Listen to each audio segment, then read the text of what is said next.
Joe Coldon thought he had signed the deal of his life. 12 months later, his own company was funding the man who betrayed him.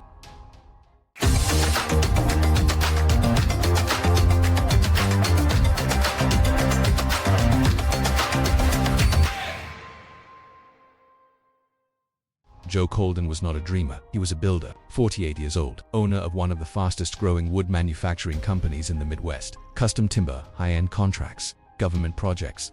His hands were rough, his numbers were clean. He had spent 20 years turning trees into structures, warehouses, schools, office buildings. Joe understood weight, he understood pressure, he understood risk. But what he didn't understand was digital strategy, and that's where Phil Williams entered the story. Phil was different. Sharp suits, smooth voice. Founder of a fast-scaling tech infrastructure company, he didn't build with wood, he built with systems. And one night, over a private dinner in Chicago, Phil made Joe an offer, a partnership, projected annual revenue, $23 million, and that number changed everything. Phil's idea sounded simple. Joe's company had physical infrastructure, warehouses, distribution networks, contracts. Phil's company had software systems, logistics, automation, data tracking, supply chain platforms. Together, they could dominate regional construction logistics. Phil showed projections, clean slides, confident tone, $23 million a year.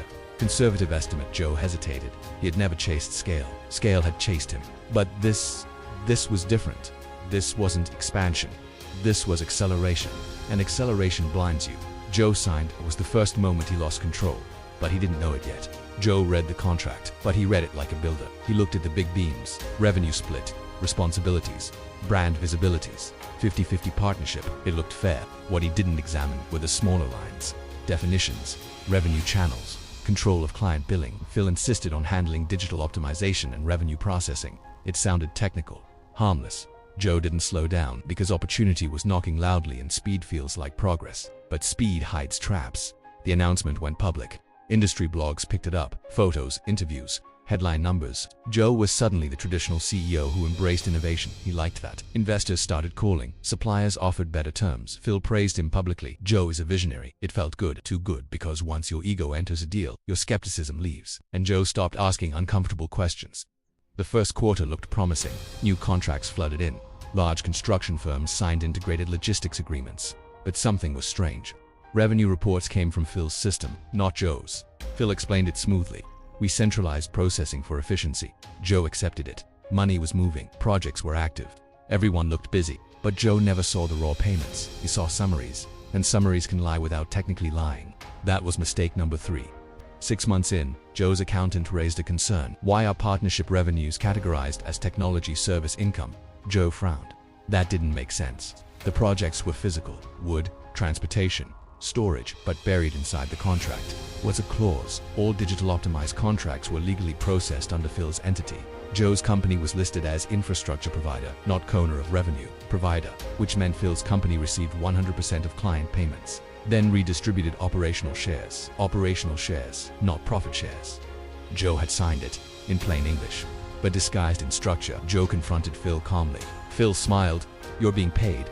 Look at the transfers. And technically he was, but the numbers were lower than projected. Phil explained again. We reinvested aggressively.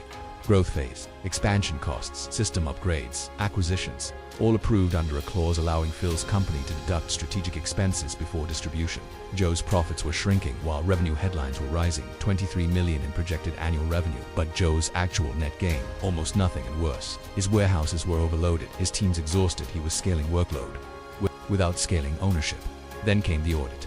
Not by Joe, by a third-party client. They needed documentation. That's when Joe discovered something chilling.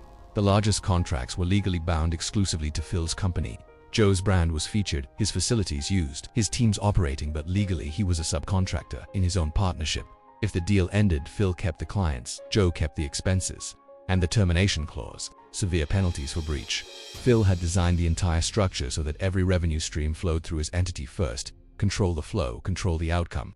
Joe realized something devastating. He had built the engine. Phil owned the steering wheel. Joe didn't sue. He didn't go public. He didn't explode. He did something no one expected. He shut down his own infrastructure division. Overnight, canceled active expansions, paused operations, restructured assets. Phil panicked because without Joe's physical network, Phil's contracts became hollow. Clients needed wood, warehouses, logistics, not just dashboards. Within 4 months, Phil's projected empire stalled. Renegotiation became inevitable. And this time, Joe didn't sign quickly. He rewrote the foundation. Not for revenge, for control. The new agreement: simple, direct client payments split, transparent tracking, mutual termination rights, no hidden definitions, no processing detours. Phil accepted, because now he needed Joe more than Joe needed him.